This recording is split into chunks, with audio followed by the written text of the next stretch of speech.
Canada's auto workers are feeling the sting of this U.S. trade war.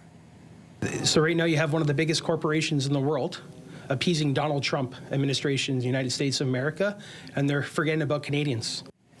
General Motors in Oshawa says it plans to lay off hundreds of workers as it adjusts to these U.S. tariffs. Meanwhile, nearly 4,500 Stalantis employees in Windsor are out of work for another week after the company's plant temporarily shut down for a second time in less than a month. For a closer look at Canada's auto sector, I am joined by Brian Kingston, president of the Canadian Vehicle Manufacturers Association, and he joins us this morning from Ottawa. Good morning to you. Good morning. Let's talk about Stalantis first. Stalantis auto workers, they just went back to work after a 2-week layoff.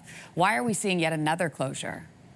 Well, a couple of things. Stellantis is preparing for the next model year, and so they have to make adjustments to the plant. But the reality is everybody in the industry right now is trying to cope with the constantly changing U.S. trade policy. Last week, we had 2 additional announcements with respect to tariffs, some good, some bad.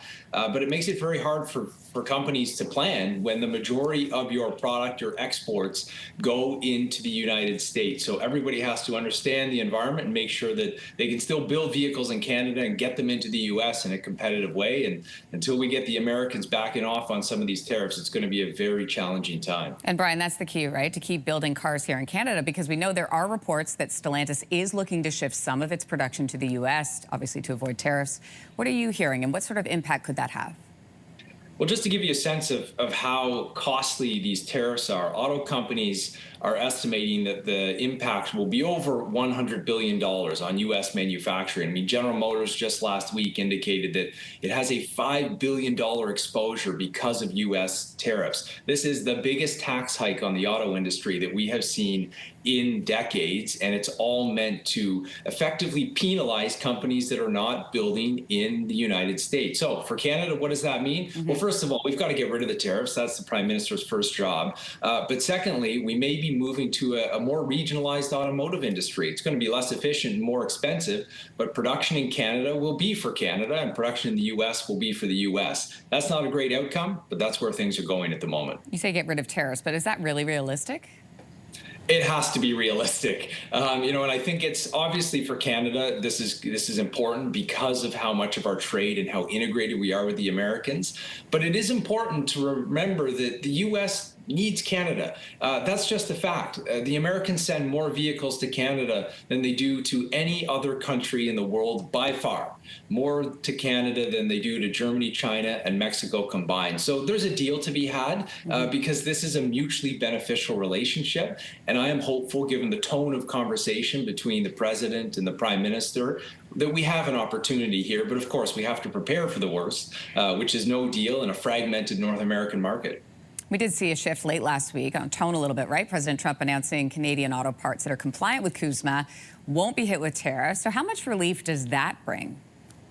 It definitely is helpful. If tariffs were to go forward on parts, you would have an extremely serious challenge for the industry, not just in Canada, but in the United States. Because when you think about a motor vehicle, it has thousands of parts. And some of these parts will cross the Canada-U.S. or U.S.-Mexico border, 7, 8 times. So you would be adding tariffs every single time that part moves across the border. And of course, that would make it effectively impossible to build vehicles in North America and be remotely competitive with other parts of the world. So this is a good step. It will help the parts sector. It will help keep the industry moving forward. But it doesn't address the core issue, which is, we still have a 25% tariff on all vehicles going into the U.S. Right. And of course, Canada has retaliated with its own tariff on vehicles coming out of the U.S. to Canada. So it's not a good environment for auto trade. So, Brian, let's talk about the meeting tomorrow. Prime Minister Carney is meeting with U.S. President Trump tomorrow. What can he do? What would be a best-case scenario out of that meeting, out of those talks? Well, the best thing would be an agreement that we will be negotiating a broader trade security outcome with the Americans. And if we're going to have those discussions, you have to lift the tariffs right away. We cannot go into any sort of trade negotiation with this constant pain being exerted onto the Canadian and, frankly, the American economy. So that would be the best outcome, and then we could very rapidly get to the table and try and find some sort of deal, some sort of an arrangement. And also important to remind the Americans that we are an important partner for them, and we do have leverage in these discussions, which I think sometimes gets lost given how serious the damage has been to the economy. Yeah, we'll see how this rolls out. Brian Kingston, thanks for your time. Appreciate it. Thank you. If you like that video, make sure to subscribe to the Your Morning YouTube feed, where you can find all kinds of new content posted every weekday morning.